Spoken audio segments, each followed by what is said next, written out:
ఎంతో కాలం నుండి మన భారతదేశంలో మనం జీవిస్తున్నాం.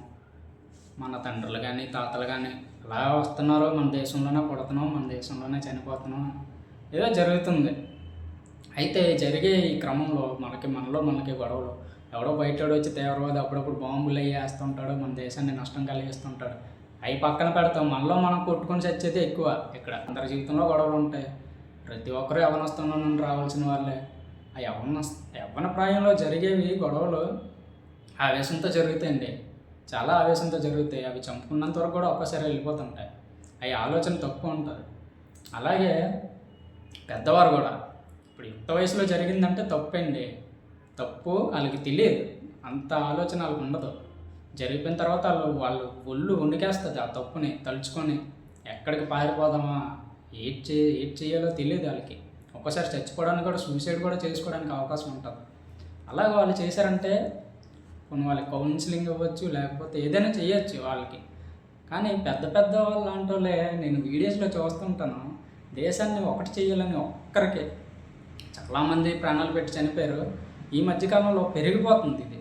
దేశాన్ని ఒకటి చేయాలని కాదండి, దేశాన్ని ముక్కలు చేసేయాలనే ఒక ఉద్దేశం వాళ్ళకి లేకపోయినా వాళ్ళ మాటలు అలాంటి ఉద్దేశాన్నే బయట పెడుతున్నాయి. అలాంటి ఉద్దేశం కలిగి ఉన్నారేమో అన్నట్టు అనిపిస్తుంది. వాళ్ళు చేసేది మంచి అవ్వచ్చు, చెడు అవ్వచ్చు, వాళ్ళ మనసుకి తెలియాలి. కానీ మతాన్ని లేదా ఎదుటి వ్యక్తుల్ని లేకపోతే ఆస్తి అంతస్తులను చూసి ఇవన్నీ వేరియన్స్లు చూపిస్తూ మాట్లాడడం చాలా తప్పండి. సహోదరుల మధ్య ప్రేమ పెరగాలి, భూమి మీద ఉన్న ప్రజలందరూ ఒకటే అని దేవుడు చెప్తుంటే, కానీ మనం దేవుడు పెట్టిన సత్యాన్నంతా మనం మర్చిపోయి మనం ఇష్టం వచ్చినట్టు కలిగించుకొని అటు విధంగా మనం బతకడం ఇది కరెక్ట్ కాదు. పైగా మనకి రాజ్యాంగం కానీ ఈ యొక్క భారతదేశం చట్టం కానీ మనకు కొన్ని స్వేచ్ఛలు ఇచ్చింది బతకమని. ఆ స్వేచ్ఛల ఎందు కూడా మనకి స్వేచ్ఛ లేకుండా కొంతమంది చేస్తుంటారు, ఇలా ఉంటారు, చాలామంది ఉంటారు. కానీ అవన్నీ టాపిక్ డైవర్ట్ అయిపోద్ది. కానీ మాట్లాడుకుంటే మనం టాపిక్లోకి వెళ్ళిపోదాం. సహోదరు మధ్య ప్రేమ పెరగాలి, ఒక అన్నదమ్ముల్లాగా మన అందరం కలిసి ఉండే టైం రావాలి. దాని గురించి బైబిల్ ఏం చెప్తుందో ఒకసారి చూసుకుందాం. అపోస్తుల కార్యాలు 15:28. అపోస్తుల కార్యాలు 15:28. విగ్రహములకు అర్పించిన వాటిని, రక్తమును, గొంతు పిసిక చంపిన దానిని, జారత్వమును విసర్జింపవలెను. ఇక్కడ ఏమంటున్నారండి అపోస్తులకు రాసిన పౌలు గారు? ఈ ఆవశ్యమైన వాటికంటే ఇది తప్ప ఇంకే భారం మీ మీద మోపదలుచుకోలేదు. అలాగే ఇవన్నీ కలిపి ఇక్కడ పౌలు గారు కూడా రచించింది అదే. విగ్రహాలకి ఏం చెప్తున్నారు? అర్పించిన వాటిని, రక్తాన్ని, గొంతు పిసిక చంపిన దాన్ని, జారత్వాన్ని, అక్కడ ఏదైతే జారత్వం జరిగిందో ఆ జారత్వం కూడా విసర్జించాలి. ఈ యొక్క ఆవశ్యమైన మాట తప్ప, ఈ యొక్క విషయం తప్ప మీ మీద ఇంకే భారం మోపకూడదు అనేసి నేను అనుకుంటున్నాను అని పరిశుద్ధాత్మలకి ఈ యొక్క రాసినతనికి బయటపెట్టి రాస్తున్నారనమాట. మనం చదువుకున్న సంఖ్యాకాండం 25:1-2-3 వచనాల్లో మనం చదువుకున్నటువంటి ఆ మోయాబు రాండ్రలతో వ్యభిచారం జరిగినట్టు అటువంటి సందర్భాన్ని ఎంతోమంది విగ్రహారాధన వ్యభిచారంతో సమానం అంటే అది చాలా తప్పండి. అలా మనం ఎప్పుడు ఉండకూడదు. సహోదర ప్రేమ కలిగే ఉండాలి. బైబిల్ అదే చెప్తుంది, సహోదర ప్రేమ కలిగి ఉండమంటుందండి. ఇలాంటి ప్రేమ కలిగి ఉండడానికి కోసం ప్రభు చనిపోయాడంట. చూద్దాం, ఇంకో విషయాన్ని చూద్దాం. రోమీయులకు రాసిన 14వ అధ్యాయం, రోమా 14:1-21 వరకు ఒకసారి మనం అలాగ ఆల్టర్నేట్ చెక్ చేసుకుందాం. రోమీయులకు రాసిన 14వ అధ్యాయం 1-21, 23 వరకు కూడా చదువుకోవచ్చు. ఒకసారి మీకు ఇంపార్టెంట్ వచనాలు నేను చదివి చూపిస్తాను. విశ్వాసము విషయమై బలహీనుడైన వాణిని చేర్చుకొనుడి. ఏమంటున్నాడండి? విశ్వాసం మూలమైన బలహీనమైన వాడిని, అంటే విశ్వాసంలో బలహీనంగా ఉన్నవాడిని చేర్చుకోమంటున్నాడండి. నీకు నమ్మకం లేని వాడి మీద వాడి దగ్గరికి తీసుకోమంటున్నారు. అయినను సంశయములను తీర్చుటకు వాదములను పెట్టుకొనవద్దు. ఆ విశ్వాసం లేని వాళ్ళకి ఏమైనా డౌట్లు ఉంటే వాళ్ళతో నువ్వు ఎటువంటి గొడవలు పెట్టుకోవద్దు అంటున్నాడు. ఇప్పుడు నీకు విశ్వాసం ఉందండి, దేవుని యందు మంచి భక్తిగా ఉన్నావు, వేరే వాళ్ళకి దేవుడి భక్తి లేదు, వాళ్ళని నువ్వేంటి చేర్చుకోవాలి, నువ్వు ఆహ్వానించాలి. ఒకవేళ రాకపోతే వదిలేయండి, అది వాళ్ళ ఇష్టం. ఒకవేళ వస్తానన్నా నీకు విశ్వాసం లేదు కదా, నువ్వు తృణీకరించకూడదు. అలాగే ఒక సహోదరు ప్రేమ కలిగి ఏమంటున్నారంట, వాళ్ళు డౌట్లు ఏమైనా ఉంటే అడిగారు అనుకోండి, మీ బైబిల్ ఎలా ఉంది, అది తప్పు కదా, ఇది అది అనేసి అన్నప్పుడు ఏం చెప్పాలంట, వాదనలు పెట్టుకోవద్దు అంటున్నాడు. ఇప్పుడు చాలామంది చాలా వీడియోస్ నాకు పొరపాటు అయిపోయింది, మెంటలు వచ్చింది కూడా. ఒక్కసారి రాత్రిపూట అలా చూసుకొని ఉండిపోతున్నాను, ఏంటి ఈ వీడియోలు ఇలాగ పాస్టల్ని గట్టి తిట్టించుకుంటున్నారో, గసిరేసుకుంటున్నారో, కొట్టేసుకుంటారో ఏంటో బాబు, ఇంకా గొడవలు ఏంటి, పెద్దవి అవుతాయా చిన్నవి అవుతాయా, దీనికి ఏమైనా పరిష్కారం ఉందా అని ఆలోచించి గడ్డం తల ఇంటికి ఇవన్నీ పండిపోయాయి. నాకు చాలా బాధ అనిపించిందండి. చిన్నప్పుడు స్కూల్కి వెళ్ళినప్పుడు ఎంత చక్కగా పాడుతాం, ప్రతిజ్ఞ భారతదేశం నా భారత భూమి, నేను నా సహోదరులు అందరం ఒకటే అన్నట్టు మనం ప్రతిజ్ఞ చిన్నప్పుడు చేసేస్తుంటాం, మనకు తెలియదు. ఇప్పుడు కూడా మనం మాట ఇచ్చిన మాట మీద నిలబడడం లేండి. చూద్దాం నెక్స్ట్. ఒకడు సమస్తమును తినవచ్చునని నమ్ముచున్నాడు, మరి ఒకడు బలహీనుడై ఉండి కూరగాయలనే తినుచున్నాడు. చూశారు కదండి ఏమంటున్నాడు, ఒక్కొక్కడు ఒక్కొక్కలాగా ఉంటాడు. ఒకడు మొత్తం తినచ్చు అనుకుంటాడు, ఒకడు ఇవే తినాలనుకుంటాడు. అంతే తప్ప మనం వాళ్ళు కూడా యాక్సెప్ట్ చేయాలి, ఒకరినొకరు యాక్సెప్ట్ చేసుకోవడమే. అదే చెప్తున్నాడు ప్రభు అయిన యేసు ప్రభు వారు. తినేవాడు తిననివాడిని తృణీకరింపకూడదు. తిన్నవాడు ఏం చేస్తాడంట, తినలేదు కదా, అరే నువ్వు నేను ఇచ్చింది తినలేదు, నువ్వు మాకు తినలేదు, నువ్వు అట్టుకో అనకూడదు, తృణీకరింపకూడదు అంట. తిన్నవాడు తింటాడు, తిననివాడు తినడు. అలాగే తిననివాడు నేను తినలేదు, నువ్వు తినేసావురా, నువ్వు తప్పు చేసావు అనే తీర్పు కూడా తీర్చకూడదు అంట. ఆ 3వ వచనంలో అదే ఉంది. తిన్నవాడు తింటాడు, తినలేనివాడు తినడు. అది పౌలు గారు చెప్పదలుచుకున్నది. అలాగే ప్రభువు చూడండి, మనం 9వ వచనం చదువుకుంటే ప్రభువు దేని గురించి చనిపోయాడు, దీని గురించే. ఒకళ్ళ ప్రేమ గురించి, ప్రేమ పంచుకొని బతకండ్రా అని చెప్పి చచ్చిపోయాడు అతను. సహోదర ప్రేమ కలిగి ఉండమని చెప్పి ఆ ప్రేమ ఏంటో, ఆ సహోదర ప్రేమ ఏంటో మనకు చూపించి చనిపోయాడు. అదే మనం గ్రహించాలి. మనం కొట్టుకు చచ్చిపోతున్నాం. ఇప్పుడు ఈ వీడియో చూసిన వాళ్ళు ఎంతమంది మళ్ళీ నా మీద పర్లేదులేండి, నేను ఎలాగో పోయినా పర్లేదు, కానీ కొంతమంది అయినా అన్న నాకు సహోదరులు అంటూ ఉంటారు కదా మన తెలుగులో, ఆంధ్ర రాష్ట్రం తెలంగాణ పోనీ ఎక్కడో దగ్గర తెలుగు వాళ్ళు ఉంటారు కదా, నా మాటలు అర్థమయ్యే వాళ్ళు 10 మంది అంటారు, 10 మందిలో 9 మందికి అర్థం అవ్వకపోయినా ఒక్కడికైనా అర్థమవుతుంది కదా నా బాధ. నేను చచ్చిపోను, నేను ఎప్పుడో చచ్చిపోతుందండి, నేను సూసైడ్ చేసుకుని చచ్చిపోదాం అనుకున్నాను, కానీ ప్రాణానికి ఒక విలువ ఉందండి, చూసుకుందాం, చచ్చిపోతాను, ఆ ప్రాణం విలువ మనం ఎంతవరకు నిలబెట్టుకుందాం అని. ఓకే, 9వ వచనం చదువుతున్నాం. తాను మృతులకును సజీవులకును ప్రభువే ఉండుటకు ఇందు నిమిత్తమే కదా క్రీస్తు చనిపోయి మరలా బ్రతికను. ఏం చెప్తున్నాడండి, చనిపోయిన వాళ్ళకి బతుకున్న వాళ్ళకి ప్రభుగా ఉండడానికి. క్రీస్తు అన్నవారు చనిపోయేవారు, అతను చనిపోయారు దేనికోసం అంట. అయితే నీవు నీ సహోదరునికి తీర్పు తీర్చనేలా, నీ సహోదరుని నిరాకరింపనేలా మనమందరము దేవుని న్యాయపీఠం ఎదుట నిలుతుము. చెప్పాడు దేవుడు, నువ్వు నీ అన్నదమ్ముడు అటువంటి వాడిని నువ్వు తీర్పు తీర్చకూడదు, వాడిని నువ్వు కట్ చేయకూడదు, వాడిని నువ్వు తృణీకరించకూడదు. ఏ విషయమైనా సరే సమాధాన పడమంటున్నాడు. కానీ దేవుడు మీ అందరూ మీరు వాగ్వాదం, చిన్న వాగ్వాదాలు వస్తాయండి, సారీ చెప్పుకుంటే అయిపోద్ది, లేకపోతే 2 రోజులు మాట్లాడబోయి ఎడమకం పడమకం అంటారు కదా, అవేవో అవుతుంటే సాధారణంగా సమాధానం పడితే సరిపోతాయి.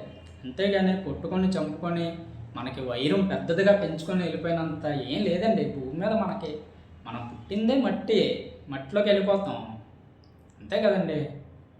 మనం మట్టి అని ఎంతమంది తెలుసు సత్యం, మనం మాంసం అని తెలుసు, మనం వండుకొని తింటారు ఎవరన్నా. మనం మట్టిలోకి వెళ్ళిపోతాం అంతే తప్ప, మనం తినడానికి ఇంకా పక్షుల్ని జంతువుల్ని పెట్టాడు దేవుడు. అలాగే వాటిని తిన్నట్టు మనల్ని మనం తినగలమండి. ఎవరో నరభక్షలు ఉంటారంటారు కానీ మరి అది నాకు తెలియదు, నేను ఎప్పుడు లైవ్లో అయితే చూడలేదు. కానీ మరి అది ఎంతవరకు నిజం అబద్ధం అనేది మనకు తెలియదు, అది వేరే విషయం. ఏం చెప్పాడండి దేవుడు, నేను మీ అందరినీ సహోదర ప్రేమలాగా ఉండండి, మీరు కలిసిమెలిసి ఉండండి, అందరూ దేవుణ్ణి అంగీకరించండి అనే ఉద్దేశంతోనే చనిపోయారు అతను. అలాంటి ప్రభు చెప్పిన మాటల్ని వెనక్కి నొక్కేసి వాటిని తప్పుగా వివరించేసి విగ్రహార్పితంలో విగ్రహారాధన, వ్యభిచారం తప్పండి. క్రైస్తవమైన హిందువులు కూడా చాలా వాళ్ళు కూడా తప్పండి. వాళ్ళకి విగ్రహార్పితంలో వాళ్ళకి ఎందుకు తినకూడదో అని అర్థం చేసుకోవాలి మీరు కూడా. వాళ్ళకి కొన్ని ఉంటాయి. ఇప్పుడు ఆ టాపిక్ ఏదో మనం కొద్దిగా అలా ముందుకెళ్ళే లోపు మనం తెలుసుకునే ప్రయత్నం చేద్దాం. వాళ్ళు కూడా ఎందుకు తినంటారో, నిజంగా క్రైస్తవుడు తినొచ్చా తినకూడదా, అసలు ఎందుకు తినరో ఇది కూడా మనం గమనించాలండి. నువ్వు తినలేదు, నేను ఇచ్చింది నువ్వు తినలేదు, తప్పు కదండి. ఇప్పుడు మీకు చెప్పాను, తినవాడు తింటాడు, తినలేనివాడు తినడు. అది అంతే. అది వాళ్ళ యొక్క మనస్తత్వం, వాళ్ళ యొక్క స్వేచ్ఛ అది అంతే తప్ప నేను పెట్టిన ప్రసాదం నువ్వు తినలేదు, అలాగే నువ్వు నాకు విగ్రహానికి ఇచ్చింది నువ్వు ఇచ్చేస్తున్నావు నీడు, తప్పండి. సహోదర భావం కలిగి అలాగని తినేమంటావా అంటే అది ఇంకా నేను వివరించడానికి ముందుకు వెళ్తాను, మీకు ఎలా తెలుసుకునే గ్రహిద్దాం. నాకు తెలియదు, నాకున్న చిన్న జ్ఞానంతో ఏదో మాట్లాడేస్తున్నాను. చూద్దాం ఫైనల్గా ఎలాంటి రిజల్ట్ వస్తుందో చూద్దాం. నాకైతే అంత అవగాహన తక్కువ ఈ బైబిల్ మీద కానీ, ఈ లోకం మీద కానీ, ఈ ప్రజలు కానీ. నేను పెరిగే పరిస్థితి లేదన్నా కొద్ది తక్కువ, కానీ ఏదో వివరించాలని లోపల ఒక చిన్న బాధ అంతే. చూద్దాం. 13వ వచనం చదువుతున్నాను. కాగా మనం ఇక మీదట ఒకరికొకడు తీర్పు తీర్చుకుందాము, ఇదియుగాక సహోదరునికి అడ్డమైనను ఆటంకమైనను కలగచేయకుందామని మీరు నిశ్చయించుకొనుడి. ఏం చెప్తున్నారండి 13వ వచనంలో? ఇంకా మనం ఒకరికొకరు తీర్పు తీర్చకూడదురా, ఇంకా నీ మీద నాకు, నా మీద నీకు ఎటువంటి తీర్పులు తీర్చుకోకుండా, నీకు నేను ఎటువంటి అడ్డు కలిగించను, నీకు నేను అడ్డు చెప్పను, అలాగే నాకు నువ్వు ఏ అడ్డు చెప్పకో. ఈ తిండి విషయంలో శుభ్రంగా ఉందాం, శుభ్రంగా తిందాం, ప్రేమ కలిగి జీవిద్దాం. అలాగే విగ్రహార్పితంలో తినే అనేసి ఇది కాదండి, తినే ఒక ఉద్దేశం. అలా ముందుకెళ్ళే కొద్ది రిజల్ట్ అదే బయటకు వస్తుంది. ఒకవేళ తప్పులు ఉంటే క్షమించండి, పర్లేదు. కామెంట్ రూపంలో మీరు నన్ను తిట్టినా పర్లేదు, ఏమైనా పర్లేదు అండి. ఎందుకంటే నిజాన్ని ఒప్పుకోవడానికి గుండె ధైర్యం కావాలి. ఒకవేళ నేనే తప్పు చేస్తే, తప్పే నిజమైతే ఓకే, నేను ఒప్పుకుంటాను. మీరు తిట్టినవన్నీ నాకు ఏమంటారు దాన్ని ఇంగ్లీష్లో ఏదో అంటారు, వర్త్. మీరు తిట్లన్నీ నాకు వర్తే, ఓకే. తర్వాత కింద చదువుతున్నాను. ఆటంకమైన కలిగజేయకుందామని మేము నిశ్చయించుకున్నది. సహజముగా ఏదియు నిషిద్ధము కాదని నేను ప్రభు అయిన యేసునందు ఎరిగి రూఢిగా నమ్ముచున్నాను. ఏమంటున్నాడంటండి భక్తుడు?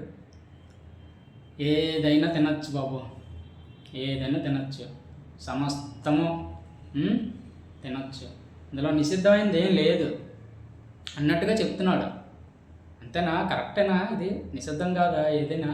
మరి అలాంటప్పుడు విగ్రహానికి అర్పించింది ఎందుకు తినకూడదు అంటున్నారు? అలాగైతే అన్నీ తినవచ్చు కదా అనేసి, ఇంకా ఏది నిషిద్ధం కానప్పుడు తినవచ్చు కదా అనేసి అంటారా? అలా ముందుకు వెళ్దాం, ఏంటో చూద్దాం. చూసి అప్పుడు తినవచ్చా తినకూడదా, లేకపోతే మనం వాళ్ళని తినమని ఫోర్స్ చేయొచ్చా, లేకపోతే నేను తిన్నో అని వాడిని కట్ చేయొచ్చా, నేను తిన్నో అనేసి వాడిని నిరాకరించవచ్చా, ఈ విషయాలు తెలుసుకుందాం. ఇప్పుడు మీకు చెప్పని నిరాకరించకూడదు, వాడికి ఎటువంటి అడ్డు కలిగించకూడదని, అది ఫైనల్గా మనం చూసుకుందాం, క్లారిటీకి వద్దాం. ఓకేనా? ఎక్కడ వరకు చదివాం? అయితే ఏదైనాను నిషిద్ధమని ఎంచుకునే వానికి అది నిషిద్ధమే. ఇది ఒక తినకూడదు, ఇది ఇంకా నిషిద్ధం, దీన్ని మనం తినకూడదని నిశ్చయించుకున్నాం అనుకోండి, అది ఇంకా మనకి నిషిద్ధమే అంతే. ఇప్పుడు నేను విగ్రహానికి అర్పించింది నేను తినకూడదు అనేసి నేను అనుకున్నాను అనుకోండి, సహజానికైతే అది నిషిద్ధం కాదు. ఆ ముందు వచనంలోనే అంటున్నాడు కదా, సహజంగా ఇది ఏది నిషిద్ధం లేదు అంటున్నాడు. ఒకవేళ నేను సెలెక్ట్ చేసుకున్నాను అనుకోండి, ఇది ఒక నిషిద్ధం, ఒక ఏరియాలోకి నేను వెళ్ళకూడదు, ఆ ఏరియా ఇప్పుడు నేనే కాదు గవర్నమెంట్ కూడా వెళ్ళకూడదు, అది నిషేధించబడిన స్థలం అని అనిపించింది అనుకోండి, ఆ నిషేధించబడిన స్థలంలోకి వెళ్తే నాకు ఏమవుద్దండి? ఫైన్ పడుతుంది, అంతే కదా. ఇప్పుడు నేను ఎంచుకున్నాను ఈ ప్రసాదం కానీ లేకపోతే విగ్రహానికి అర్పించింది కానీ నేను తినకూడదనేసి నేను సెలెక్ట్ చేసుకున్నాను, అది నాకు ఫైనే. ఎందుకంటే నేను నా మనసులో నేను సెలెక్ట్ చేసుకున్నాను. దేవుడి దగ్గర నేను విశ్వాసంగా లేకుండా దేవుడు చెప్పిన సత్యాన్ని వదిలేసి నా మనసుతో నేను ఆలోచించుకొని ఇది దేవుడికి అర్పించిందని చెప్పి నేను దీన్ని నిషిద్ధమైన దానిగా నేను ఆలోచించి నేను తినకుండా ఉంటే అది నా తప్పు. అంతే కదండి. దేవుడు ఏం చెప్పాడు? సమస్తము సహజ సిద్ధమైందే ఏదైనా తినొచ్చు అన్నట్టు దేవుడు చెప్పాడు. అలాగని విగ్రహానికి అర్పించింది తినొచ్చు అంటే ఒకడు ఏదైనా ఎంచుకొని అది విగ్రహానికి అర్పించింది అనేసి ఆడు నిశ్చయించుకొని వాడు ఒక్క నిషిద్ధం అని తెలుసుకొని అది తిన్నాడు అనుకోండి, అది వాడికి నిషిద్ధమే, వాడు ఇంక తినకూడదు అంతే. అది కూడా మనం ఇంకా రిజల్ట్ కోసం నేను ఇంకా ఖండించి చెప్పలేదు ఎక్కడితో ఇది ఫైనల్ అని. ఇంకా ముందుకు వెళ్దాం, చూద్దాం, కొంచెం ఆలోచన మనం కలిగి చదువుకోవడానికి. అయితే 15వ వచనం, నీ సహోదరుడు నీ భోజన మూలంగా దుఃఖించిన ఎడల నీ వికనం ప్రేమ కలిగి నడుచుకున్నవాడు కావు. ఎవని కొరకు క్రీస్తు చనిపోయానో వానిని నీ భోజనము చేత పాడు చేయకము. ఇక్కడ ఏమంటున్నారంటే, నీ సహోదరుడు నీ భోజనం మూలంగా మనం పెట్టే ఈ తినే ఈ తిండి వలన నేను తిన్నరా అన్నా లేకపోతే నువ్వు తినరా తినరా తినరా అన్నా ఇద్దరికీ చెప్తున్నానండి. సహోదరులు అంటే ఇద్దరు అన్నదమ్ములు. అన్నదమ్ములు అంటే మన ప్రపంచం కూడా అన్నదమ్ములు అనుకున్నా తప్పులేదులేండి. భారతదేశం ఒకటి ముందు అన్నదమ్ముల్లో ఫీల్ అయితే మిగతా అందరూ ముందు మనకు ఆంధ్రప్రదేశ్ అనుకుందామండి. ఆంధ్రప్రదేశ్లోనే శ్రీకాకుళం అంటే వైజాగ్ అంటే ఇంకా మన పక్క దేశం, పక్క రాష్ట్రం, పక్క జిల్లా ఊడికి ఇలాగ మనకే పడదు. ఒక జిల్లా నుండి వేరే జిల్లాలోకి వెళ్తే వాళ్ళ దగ్గరే చిన్న చిన్న వేరియంట్స్ చూపించుకుంటాం. అలాంటిది మనం ప్రపంచాన్నే ఒక అన్నదమ్ములా ఫీల్ అయిపోయినంత సినిమా మనకు లేదు. కానీ ఒక సహోదర భావం కలిగిదాం. కనీసం అట్లీస్ట్ మన గ్రామంలో మన ఇంటి మన ఒక అపార్ట్మెంట్లో ఉన్నాం అనుకోండి, కనీసం ఒక అపార్ట్మెంట్ అయినా అన్నదమ్ములా ఉండడానికి ప్రయత్నించండి ఏదో ఒకటి. నెక్స్ట్, భోజనం మూలంగా దుఃఖించిన ఎడల నువ్వు ప్రేమ కలిగి నీకు ఇంకా ఇంకేముంది ప్రేమ?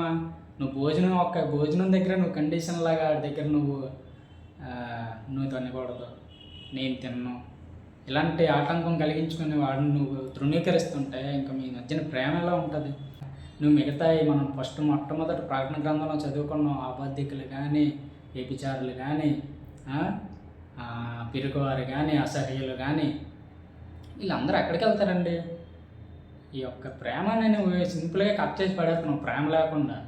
ఇవన్నీ మరి విగ్రహారాధన కూడా నువ్వు కరెక్ట్గా చేసేస్తున్నావు, ఫాలో అయిపోతున్నావు. మరి మిగతా అన్నింటిలో కరెక్ట్గా ఉంటున్నావా? అన్నీ కరెక్ట్ కాదండి. అలాగని ఎవడూ నీతిమంతుడు లేడు, ఒక్కడు కూడా లేడు నీతిమంతుడు. కానీ ప్రభు అయిన యేసుక్రీస్తు ద్వారా మనకి రక్షణ దొరికిన తర్వాత మన యొక్క ప్రవర్తన కానీ, మన యొక్క ఆలోచన కానీ, మన నడవడిక కానీ చాలా మనకి కొన్ని చేంజెస్ వస్తాయండి. దేవుని నిజంగా మనం నమ్మి దేవుని తట్టు తిరిగితే ఆటోమేటిక్గా మనలో మార్పు వస్తుంటుంది. ఆ మార్పును మనం గమనించుకుంటూ ముందుకెళ్ళిపోవాలి. నేను మీకు చెప్పేంత వాళ్ళు కాదు, ఏదో నా ప్రయత్నం కొలితే నేను మాట్లాడుతున్నాను. తర్వాత, మీకున్న మేలైనది దూషణ పాలు కానీయకుడి. అంటే మనకి ఏం కలిగి ఉన్నాం? మనం యేసు ప్రభు వారిని కలిగి ఉన్నాను. నేనైతే యేసు ప్రభు వారిని కలిగి ఉన్నానండి. నేనైతే నాకు కలిగి ఉన్న నా దేవుడిని నేను వేస్ట్గా, అంటే ఒక్క దేవుడి పేరు చెప్పి నేను వ్యర్థంగా నేను దేవుడిని పెట్టి మాట్లాడను. ఇప్పుడంటే నేను ఈ బైబిల్ నమ్ముతాను కాబట్టి బైబిల్ ఏం చెప్తుందో, సేవకుల మధ్యన ఈ సేవకులే వీళ్ళ మధ్యనే చాలా గొడవలు, డిబేట్లు అంట, లేకపోతే తిట్టుకోవడం అంట. చాలా నాకు అంటే ఏంటి క్రైస్తవ్యం అంతేనా? నేను కూడా యూట్యూబ్లో చెప్పాలా? యూట్యూబ్ ఓపెన్ చేస్తే ఇలాగే వీళ్ళు చూసినట్టే నన్ను కూడా చూస్తారా? అసలు నా ముఖం ఎవడని చూస్తాడా? ఇవన్నీ బోల్డ్ ఆలోచనలు ఉన్నాయి. కానీ ఇంకేదో తెగించి అయితే మాత్రం వీడియో చేస్తున్నానండి. అది నా బాధ. నేనైతే చెప్పాలనుకుంది మాత్రం ఖచ్చితంగా చెప్పి ఎంత టైం అయినా పర్లేదు ఇది నేను ముగించే చేస్తాను. అదే ఈ వీడియో కంప్లీట్ చేస్తాను. ఇది ముగించి ఒక క్లారిటీ ఇచ్చి, క్లారిటీ వచ్చిందని నాకు కూడా అనిపిస్తే అప్పుడు వదులుతాను. లేకపోతే ఈరోజు కాదు, రేపు కాదు, ఎల్లుండి కాదు, ఎంతైనా నేను మాట్లాడుతూనే ఉంటాను ఈ కెమెరా ముందు. ఓకేనా? నాకు ఆన్సర్ కావాలి, మీకు ఆన్సర్ కావాలి. నేను కొట్టుమిట్లాడుతున్నాను ఎందుకు ఇంత ఇబ్బందులు, ఇంత మన క్రైస్తవంలో ఇంత అని. క్రైస్తవమనే కాదు, మన ఇండియాలోనే, మన చుట్టుపక్కల ఉన్న ప్రజల్లోనే. చిన్నప్పుడు ఎప్పుడో చదువుకున్నానండి, ఒక సింహం ఎద్దులు ఒక్క ఎద్దు ఉన్నప్పుడు సింహం ఒక్కొక్కటి వెళ్ళి చంపుకొని తినేసేది. కలిసి ఉంటే చాలా కాలం కలిసి ఉండేవి. సింహం వెళ్ళి చూసుకొని వెళ్ళిపోతుండేది, అన్ని ఎద్దులు కలిసి ఉన్నాయి. వాటికి గొడవ పెట్టి సింహం ఒక్కొక్క ఎద్దుని సపరేట్గా అదే చేసి ఒక్కొక్క ఎద్దుని లేపేస్తూ ఉంటుంది, ఐకమత్యాన్ని జడగొట్టి. అలాగే ఉంది. అలాగే చిన్నప్పుడు పెద్ద పాము, ఆ పాముని ఎంత పెద్ద అనకుండా అయినా సరే చిన్న చీమలు కొన్ని కుప్పలుగా వెళ్ళి నైట్ లేపేస్తాయి దాన్ని. అది ఐకమత్యం, యూనిటీ. ఇవన్నీ మీకు చెప్తే పెద్దోళ్ళు వీడు నాకు చెప్పడం ఎట్లా బాబు అనుకుంటారు. 19వ వచనం చదువుతున్నాం. కాబట్టి సమాధానమును పరస్పర క్షేమాభివృద్ధి కలిగజేయ వాటినే ఆసక్తితో అనుసరించము. ఇది ప్రజలారా, ఇక్కడ ఏమన్నా ఉంది 19వ వచనంలో? సమాధానం అంటే ఇద్దరు మాట్లాడుకున్నప్పుడు ఇద్దరు సమాధానంగా మాట్లాడుకోవాలి. ఒకటే గొడవ వచ్చినప్పుడు కూడా సమాధానం పడాలి. ఏమైందిరా మామ అంటే ఇలా జరిగిందిరా, ఎంత కోపంలో ఉన్నా సరే. అలాగే క్షేమాభివృద్ధి, మనం ప్రేమించామంటే ఆ అవతల వ్యక్తికి క్షేమం కలగాలి, ఆ క్షేమం అభివృద్ధి పెరగాలి, పెంచుకుంటూ పోవాలి. కానీ అవతలోడి కీడి చేసే ఆలోచనలు కానీ, ఆడి పైకి ఎదుగుతుంటే ఆడిని కిందకి లాగే ఆలోచనలు కానీ, నా పక్కనున్నవాడే కదా ఎదిగితే నాకు కూడా, నా తమ్ముడు కానీ, నా అన్న కానీ, నా సహోదరుడే కదా, నా తోటి మనిషే కదా, అలా ఏం ఉండదండి. చాలా ఇప్పుడు నేను నా సొంత జీవితంలో కూడా నేను చూశానండి. నేనంటే కొన్నాళ్ళు ఒక్కొక్క ఏరియాలో కొన్నాళ్ళు నేను జీవిస్తున్నాను. అలాగే అదర్ స్టేట్స్లో కూడా నేను అంటే ఎక్కువ కాలం కాకపోయినా కొన్నాళ్ళు కొంచెం బయట రాష్ట్రాల్లో కూడా నేను జీవించడం జరిగింది. అలాగే ఈ సహోదర ప్రేమ ఎలా ఉండాలంట? క్షేమాభివృద్ధి కలిగినట్టు ఉండాలి. నెక్స్ట్ సమాధానం. ఒకరి పట్ల ఒక గొడవ అయింది అనుకోండి, ఈరోజు గొడవ అయిపోయింది, ఒక వారం పాటు నెల పాటు ఆడి ముఖమే చూడడం. మనం సొంత అన్నదమ్ముల్లో కూడా ఇదే బాధ. కొట్టుకోవడం తిట్టుకోవడం అన్నీ కామనేనండి. అత్తకి కోళ్ళకి కూడా గొడవలు అవుతుంటాయి. అలాగే అన్నదమ్ములకి గొడవలు అవుతుంటాయి, బాబా బామర్దులకి గొడవలు అవుతుంటాయి.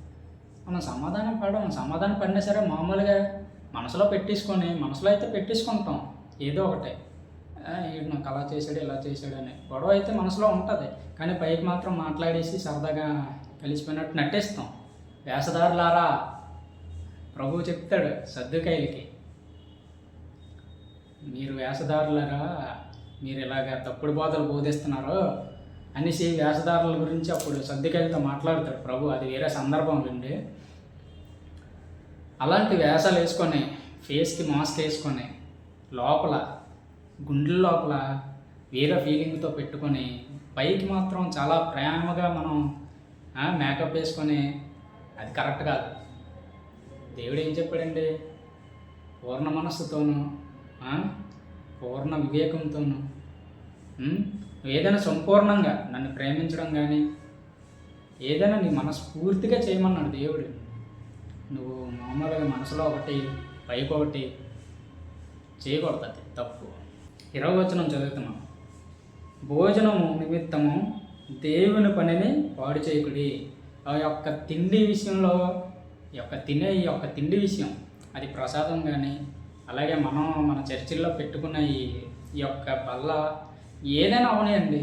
కొన్ని మనం ఏంటంటాం, బల్లలో ఇచ్చేది చాలా ప్రాముఖ్యం, బాప్తీసం ఇచ్చిన వాళ్ళకే ఇస్తాం, ఇలా మనం ఖచ్చితంగా చెప్తాం.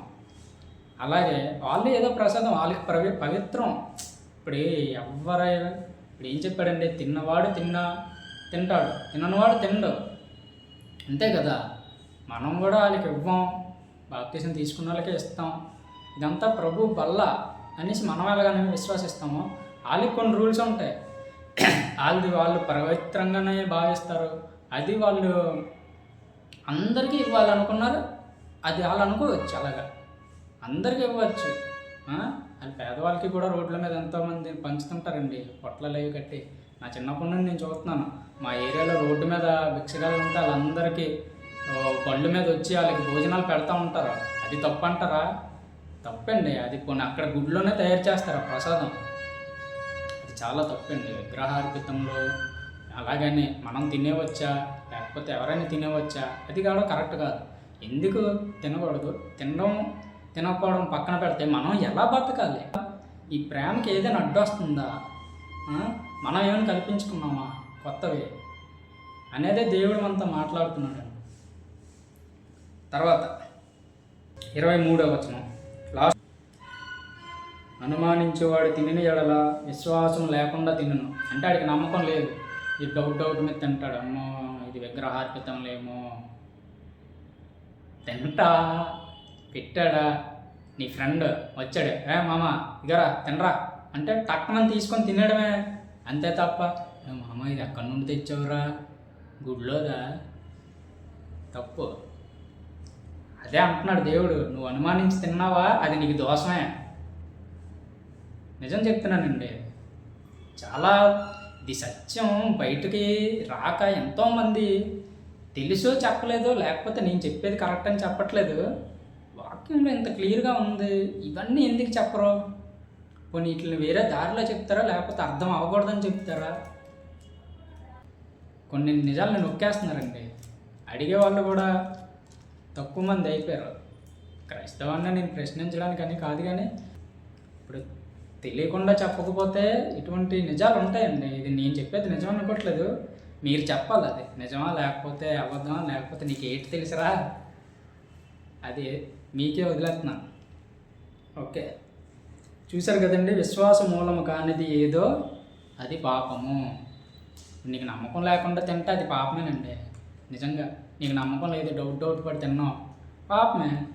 అందుకే నువ్వు ఆ యొక్క నీకు స్ట్రెంత్ లేదు కాబట్టి నువ్వు తినడం మానే, అంతే. నువ్వు తినకూడదు, దేవుడు చెప్పాడు. దేవుడు విగ్రహార్పితంలో వ్యభిచారం, విగ్రహారాధన వ్యభిచారం తప్పు. దేవుని బ్లేమ్ చేస్తే మాత్రం చాలా బాగోదండి, వేస్ట్.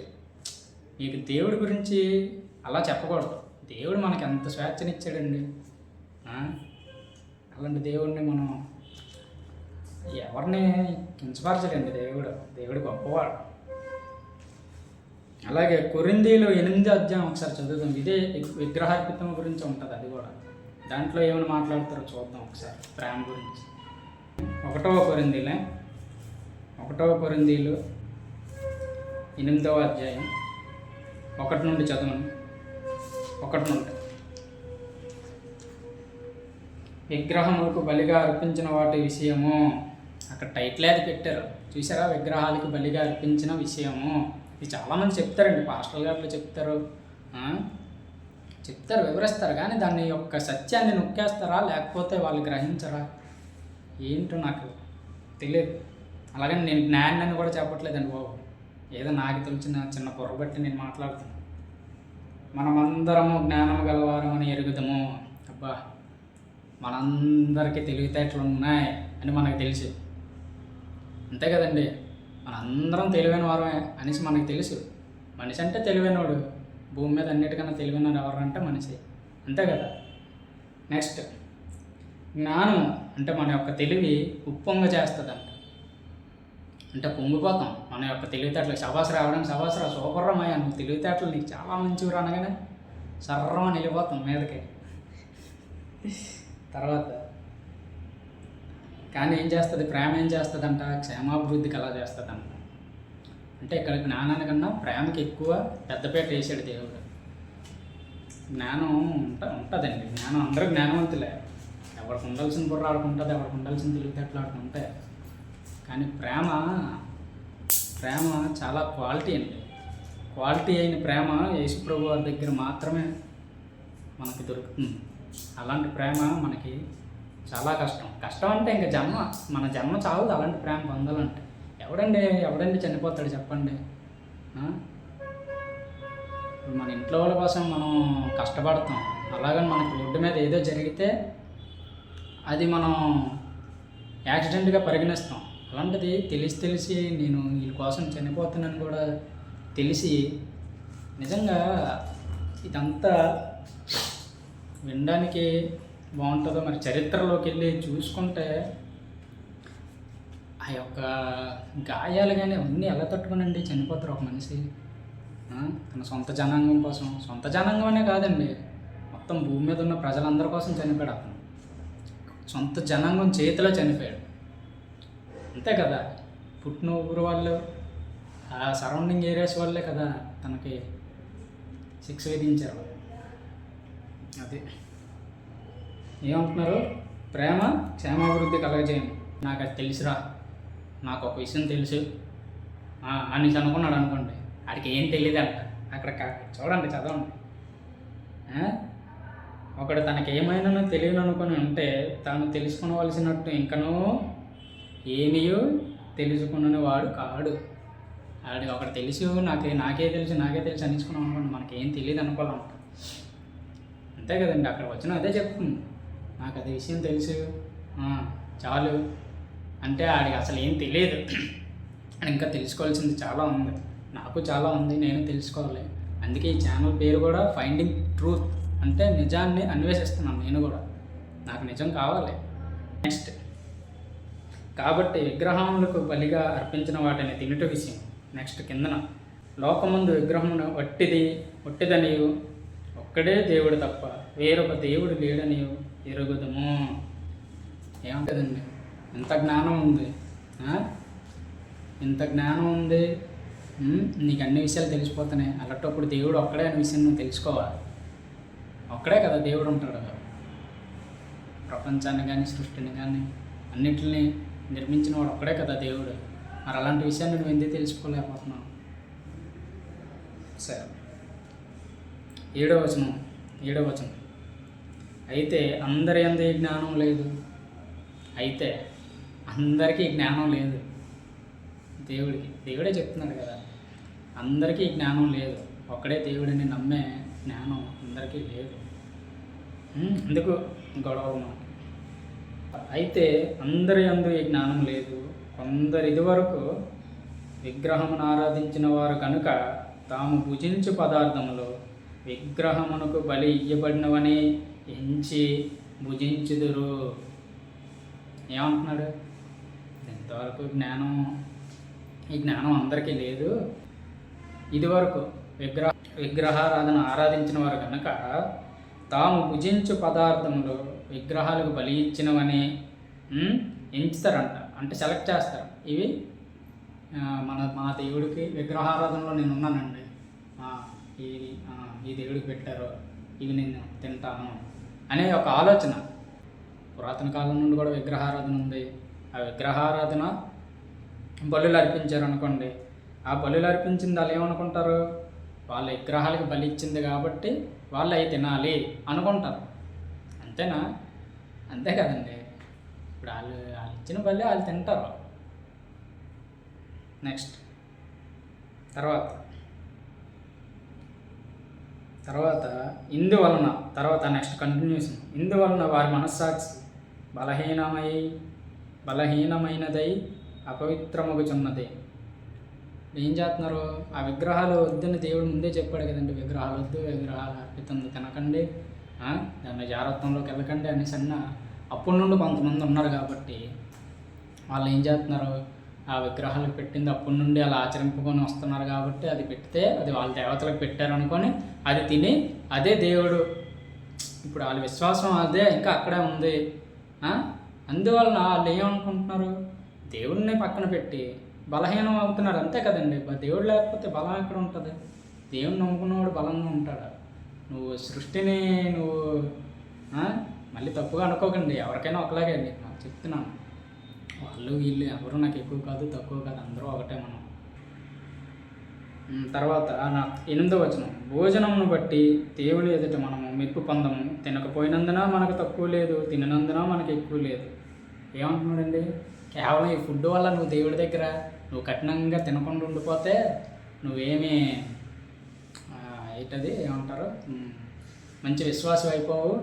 అలాగే నువ్వు తినేస్తే నువ్వేం దేవుడికి ఎక్కువైపోవు, తినకపోతే ఏం తక్కువైపోవు అనేసి దేవుడు ఈ యొక్క వచనాలు రాయించారండి.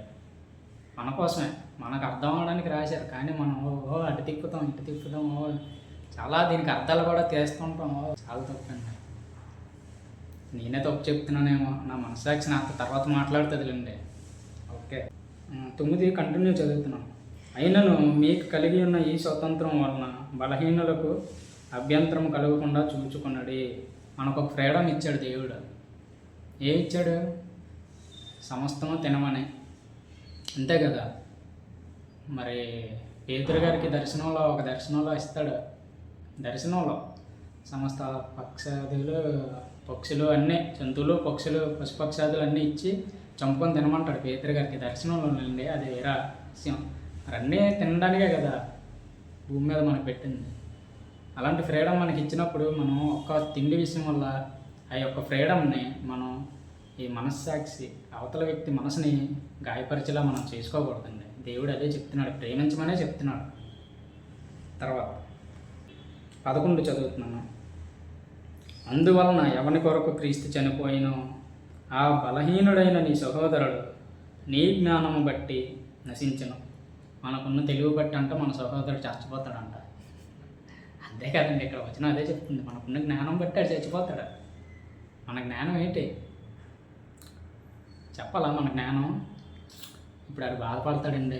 మన ఫ్రెండ్ వచ్చాడు తినరా అంటే, భోజనాలకి సపోజ్ ఎక్కడో భోజనాలు అవుతున్నాయి, ఏదో విగ్రహాలు కనిపించింది, విగ్రహాలు ఏదో పూజ, లేకపోతే ఏదో తప్పుగా అనుకోకండి, మళ్ళీ ఎక్కడో పండగ అవుతుంది భోజనాలు పెడుతున్నారు మన భాషలో చెప్పాలంటే. పిలిచాడు, మనం కొంచెం స్ట్రాంగ్ అంటే మనకి ఒక నిశ్చయం కలిగి ఉన్నాం, విగ్రహాలు మనం తినకూడదు అనేసి. కానీ వాడు బాధపడతాడేమో అని మనం ప్రేమగా కలిసి వెళ్ళి కూర్చొని తినేస్తామండి. చెప్పండి, తింటారా? తినరా? తింటే మీ ఇద్దరి మధ్య ప్రేమ నిలబడుతుంది. తినకపోతే వాడు నీకు శత్రువు అయిపోతాడు, మంచి ఫ్రెండ్ కూడా. అలాగని వెళ్ళి నువ్వు వీడి ఫ్రెండ్షిప్ కోసం వెళ్ళి తినేస్తావా?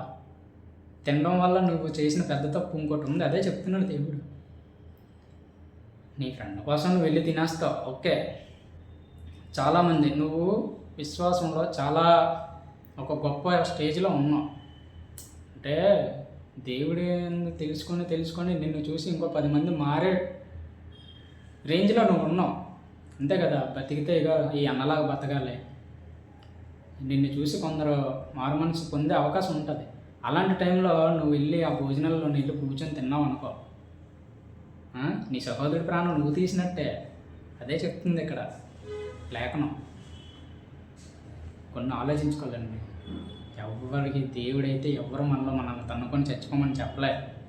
ఒకరి యందు ఒకరు సమాధానం, క్షేమాభివృద్ధి కలగజేసుకునే బతకమన్నాడు. మనం చేసే పనులు క్షేమాన్ని అభివృద్ధి చేయాలి తప్ప ఇతరులని ఇబ్బంది పెట్టకూడదు.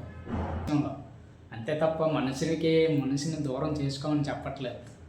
అది కొన్ని చాలా విచిత్రంగా ఉంటాయండి దేవుని మాటలు, మనకు అర్థం అవ్వాలి. కానీ ఓకే, ఇది 2వ పాయింట్ చాలా ఎక్కువ టైం తీసుకుంది, సహోదరుల ప్రేమ. ఎందుకంటే సహోదరుల ప్రేమ. నెక్స్ట్ 3వ పాయింట్కి వెళ్దామా? ఇంకా ఉంది. మార్కు ఒకసారి చదువుకుందామా? మార్కు